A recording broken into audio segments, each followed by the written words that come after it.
हरे कृष्णा। तो आइए आज हम सुनते हैं अमल की एकादशी व्रत कथा। ये एकादशी जो है बड़ी पवित्र पावन एकादशी है और आप सभी एकादशी का व्रत का पालन करते हैं, तो ये बहुत अच्छा है। अमल की एकादशी महा महा महोत्सव की जय हो। जय हो। जय हो। इस एकादशी का महात्म ब्रह्मांड पुराण में कहा गया है। युधिष्ठिर महाराज ने पूछा, हे कृष्ण, फागुन मास की शुक्ल पक्ष की एकादशी का क्या नाम है? यह व्रत किस प्रकार करना चाहिए? तो एकादशी में कौन से इसमें आई है बताइए? कौन सा महीना चल रहा है? फागुन मास। फागुन का महीना। फागुन मतलब होली का महीना है ना। फागुन मास की शुक्ल पक्ष की एकादशी का क्या नाम है? यह व्रत किस प्रकार करना चाहिए? तो भगवान श्री कृष्ण ने कहा, हे धर्म नंदन, प्राचीन काल में राजा मानंद दाता ने वशिष्ठ मुनि से भी यही प्रश्न किया था कि इसे अमल की एकादशी कहते हैं। भगवान कहते हैं कि प्राचीन काल में एक राजा मानदाता थे। उन्होंने ये प्रश्न किससे किया था? वशिष्ठ मुनि से किया था। तो उन्होंने ये बताया था कि इस एकादशी का नाम क्या है? अमल की एकादशी है। इस व्रत का पालन करने वाले को वैकुंठ लोक और विष्णु लोक की प्राप्ति होती है। हरि बोल। तो इस जो भी व्रत कर रहे हैं वो कहाँ जाएंगे? वैकुंठ लोक या फिर विष्णु लोक की तरफ जाएंगे। तो नरक तो नहीं जाएंगे, ये तो कंफर्म हो गया। तो एकादशी का पालन करने वाला वो कभी भी नरक का गामी नहीं होता। सबसे पहला तो वैकुंठ लोक या फिर विष्णु लोक की तरफ जाता है। वशिष्ठ ऋषि ने कहने लगे, हे महाभाग, इस एकादशी के प्रारंभ की कथा सुनो। भगवान विष्णु की थूक से, देखिए भगवान का जो है मल भी कितना प्यारा है और हमारा मल को तो कोई देखने वाला भी नहीं है, बोले हाय क्या कर दिया, है ना। तो ये कितना, भगवान विष्णु के थूक से चंद्र समान बिंदु प्रकट हुआ, है ना। और उससे चंद्र समान क्या हुआ? बिंदु प्रकट हुआ। वह बिंदु पृथ्वी पर गिरा, उसमें से वृक्ष उत्पन्न हुआ। वह बिंदु क्या है? पृथ्वी पर गिरा और उससे क्या हुआ? उत्पन्न, वृक्ष उत्पन्न हुआ जिसे अमल की नाम मिला है। तो आमला जो हम लोग देखते हैं ना, आमला कहाँ से उत्पन्न है पता है? भगवान विष्णु के थूक से उत्पन्न है। तो इसीलिए अमल की एकादशी है। उससे वृक्ष पौधा उत्पन्न हुआ आमले का। राधा रानी को बड़ा प्यारा है, भगवान को भोग लगाया जाता है। आज के दिन आमला लगाना चाहिए। एक दो आमला मार्केट से लाओ और भगवान के चरणों में रखो। तो यहाँ पर भगवान विष्णु के थूक से चंद्र समान बिंदु प्रकट हुआ और वह बिंदु पृथ्वी पर गिरा, उसमें से वृक्ष उत्पन्न हुआ जिसे अमल की नाम मिला। उसी प्रकार सृष्टि के रचयिता गंधर्व, यक्ष, राक्षस आदि की उत्पत्ति हुई। उसी तरह सृष्टि के रचयिता गंधर्व, यक्ष और राक्षस की भी उत्पत्ति हुई। इस वृक्ष को देखकर समस्त देवता भी चकित रह गए। सारे देवता भी चकित रह गए। उसी प्रकार आकाशवाणी हुई, यह श्री विष्णु का अतिशय प्रिय वृक्ष अमल की वृक्ष है। तो भगवान विष्णु का ये जो वृक्ष है बड़ा प्यारा है ना। आंवला जो है भगवान विष्णु का वृक्ष है और प्यारा है। जिसके पास हो ना वो डेली उसकी सेवा करे, कम से कम भगवान विष्णु के धाम तो पहुंच ही जाएगा वो। कहते हैं ना कि जो प्रभु के दास की सेवा करता है तो वो क्या होता है, वो भी प्रभु के पास ही पहुंचेगा। जैसे अगर हम सोचते हैं ना कि प्रधानमंत्री का कोई रक्ष मिल जाए सेवक, तो क्या वो सेवक के जरिए से प्रधानमंत्री तक नहीं पहुंच सकता? पहुंच सकता है। उसी तरह ये जो भगवान विष्णु का जो वृक्ष है ना, इसकी पूजा की जाती है आज के दिन, आंवला। एक बार वेदिश नामक राज्य था। तो एक राज्य है जिसका नाम वेदिशा है, जहाँ सभी क्षत्रिय ब्राह्मण वैश्य शूद्र आदि वैदिक ज्ञान और शारीरिक शक्ति तथा उत्तम बुद्धि से संपन्न था। ये जो राज्य था, वेदिशा नामक राज्य था, उसमें ब्राह्मण भी थे, क्षत्रिय थे और वैश्य शूद्र भी थे। उसमें वैदिक ज्ञान बहुत ज़्यादा था, शारीरिक शक्ति तथा उत्तम बुद्धि से संपन्न थे। कोई भी व्यक्ति नास्तिक या पापी नहीं था। कोई भी व्यक्ति क्या था यहाँ पर, इस राज्य में नास्तिक नहीं था या पापी नहीं था। देखिए, ऐसा भी कोई राज्य अगर हो जाए तो वो राज्य नहीं है, वह वैकुंठ है, जहाँ पे कोई है ना सारे अच्छे लोग रहते हों।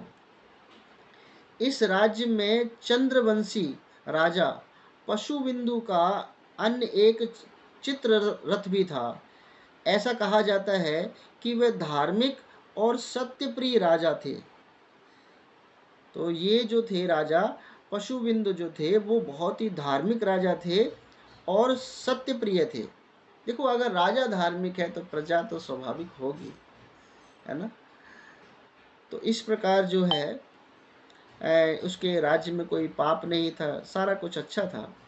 उसके पास 10,000 हाथियों का बल था, प्रचुर धन संपदा थी, वैदिक ज्ञान की 6 शाखाओं में निपुण भी थे। संपूर्ण राज्य में सूखा बाढ़ का प्रकोप नहीं था, कोई भी व्याधि नहीं थी। राजा तथा प्रजा दोनों ही धर्मपरायण थे।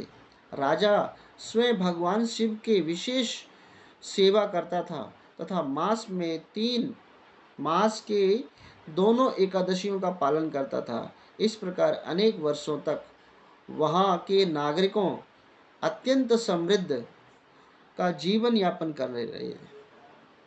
तो राजा अगर एकादशी का व्रत का पालन करता है तो प्रजा खुश रहती है।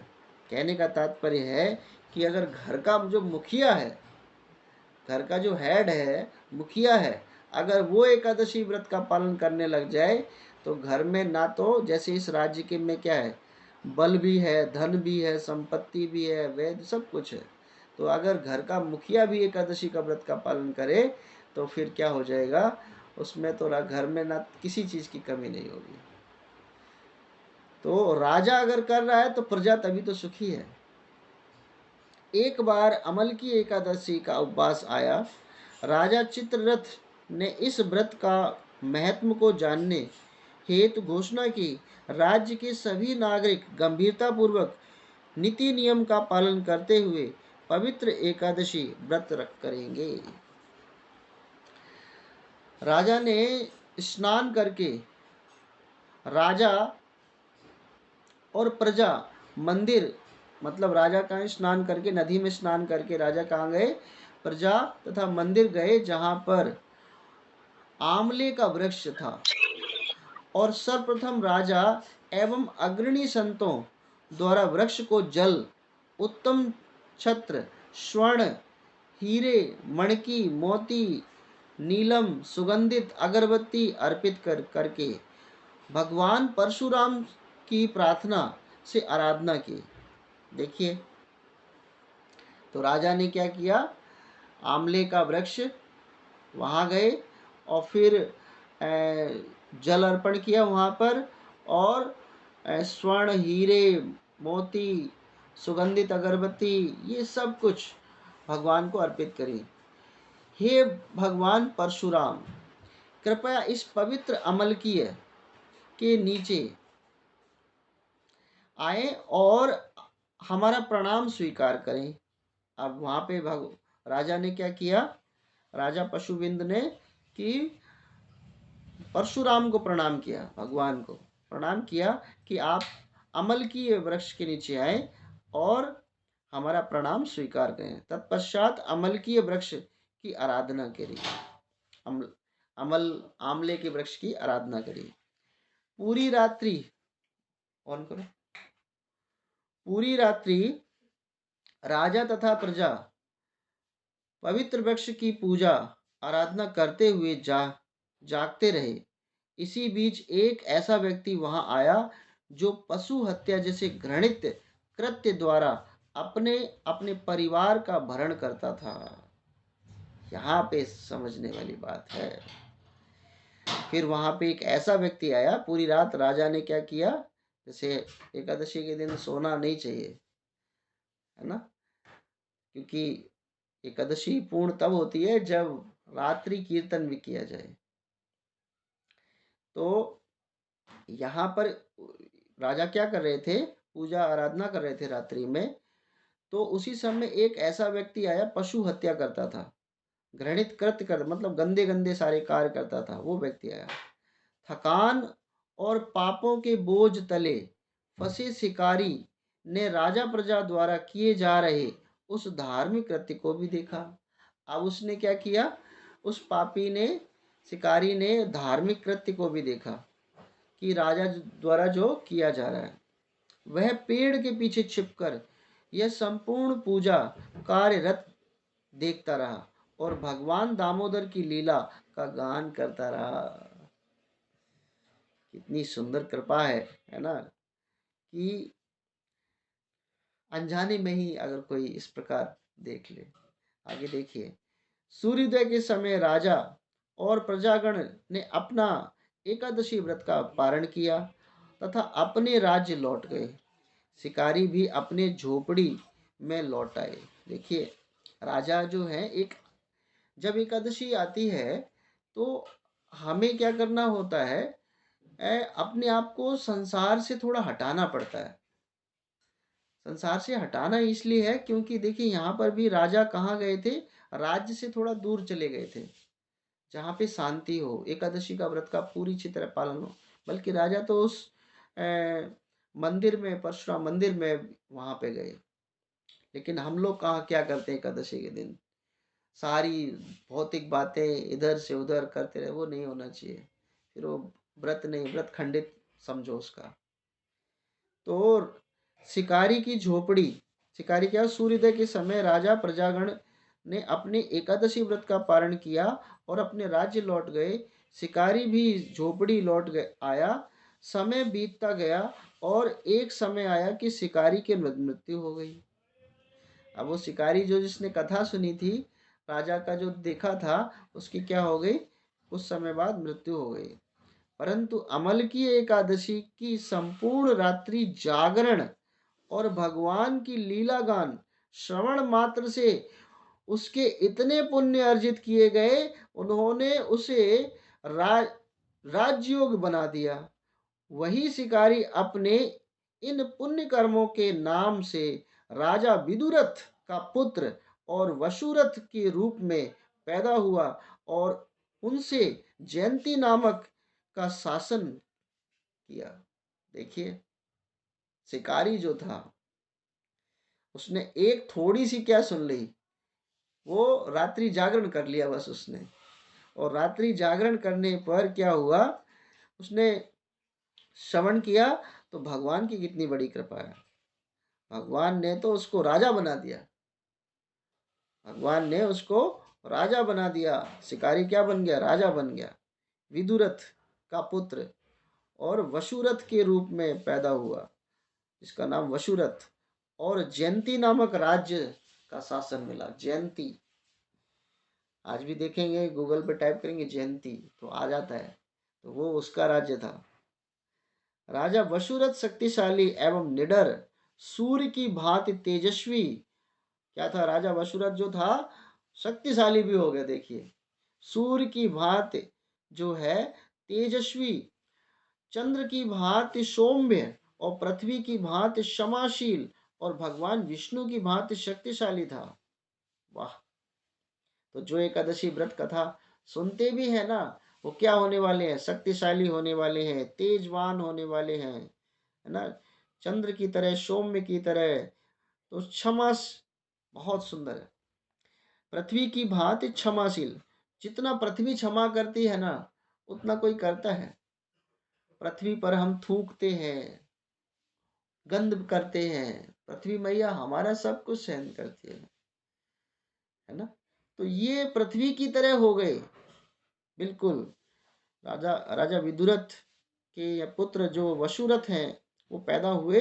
इतने जो शिकारी, देखिए शिकारी, शिकार करने वाला, वो क्षमाशील कैसे बन गया? उसके अंदर इतनी दया कैसे आ गई? तो राजा वसुरथ सदैव परम भगवान विष्णु के प्रेममयी सेवा में लीन रहते थे। वह राज्य के मामले में अत्यधिक निपुण थे और अपनी प्रजा को अपनी संतान की भांति मानते थे। देखिए, अपनी प्रजा को अपनी संतान, क्योंकि संतान के लिए तो सब कुछ करेंगे, प्रजा के लिए कुछ कुछ करेगा। लेकिन आजकल के नेता भी अगर मान लो कोई पद प्राप्त कर ले, तो उनको भी प्रजा ऐसे ही करना चाहिए, हमारी संतान है। जैसे हम संतान की पूर्ति करते हैं, इसी तरह प्रजा की भी सारी पूर्ति करना एक राजा का कर्तव्य है। एक दिन राजा का रथ वन में भटक गया। थककर वह एक वृक्ष के नीचे अपनी बाजू को तकिया बनाकर सो गया। जैसे ही उसकी आंख लगी, उसने कुछ आदिवासी शत्रु उसके उसे मारने की योजना बनाने लगे, परंतु कोई अस्त्र राजा को स्पर्श भी नहीं कर पाया। आदिवासी भयभीत होकर कुछ सोच ही रहे थे कि राजा के शरीर से एक दे देदीप्यमान स्त्री प्रकट हुई। देखिए, राजा के शरीर से एक स्त्री प्रकट हुई। ये अत्यंत सुंदर थी, परंतु क्रोध युक्त होने के कारण उसके नेत्र लाल हो उठे थे। उसकी भौहें फड़क रही थी और वे साक्षात मृत्यु प्रतीत हो रही थी। उसने अपने प्रज्वलित चक्र से सभी आदिवासियों का संहार कर दिया। तो ये जितने भी आदिवासी उनको आए थे घेरने के लिए, तो वो सारे क्या हो गए? संहार कर दिए। तो राजा वसुरथ की कृपा है ये।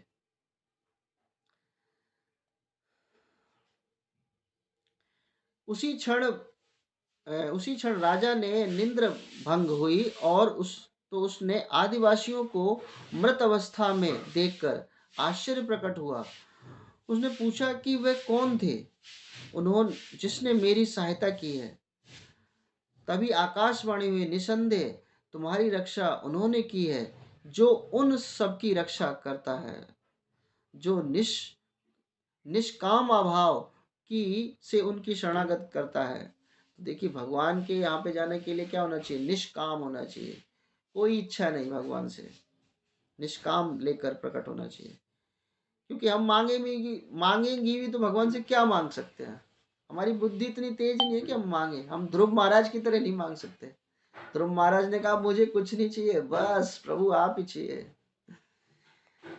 तो यहाँ पर क्या है, भगवान के पास कैसे जाना चाहिए? निष्काम भाव से ग्रहण जाना चाहिए।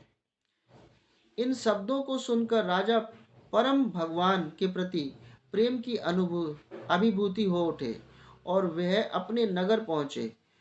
उन उसने इंद्र के समान निर्बाध राज्य किया। आदरणीय वशिष्ठ ने समापन करते हुए कहा, हे मंदधाता, जो भी इस पवित्र अमल की एकादशी का पालन करता है, वह निसंदेह परम भगवान विष्णु के पास परम धाम की प्राप्ति होगा। इस पवित्र व्रत के पालन से प्राप्त पुण्यों का फल महान है। तो इस तरह हमने समझा कि अगर कोई एकादशी कथा को सुनता है और व्रत का पालन करता है और रात्रि का जागरण करता है ना, और अगले दिन पारण जो समय होता है उसके दौरान वो व्रत को खोले तो एकादशी पूर्ण मानी जाती है। और कोई एकादशी नहीं करता है लेकिन रात्रि जागरण करता है, उसको वो भी फल मिलता है ना? जैसे यहाँ पर फल मिला है राजा वशुरथ को। तो जिस प्रकार राजा वशुरथ को फल प्राप्त हुआ, इसी प्रकार हम प्रार्थना करते हैं आप सभी भक्तों को भी वह फल प्राप्त हो। हरे कृष्णा। शिल प्रभुपाद की जय हो। अमल की एकादशी महा महा जय महोत्सव की जय हो। जय जय कृष्ण।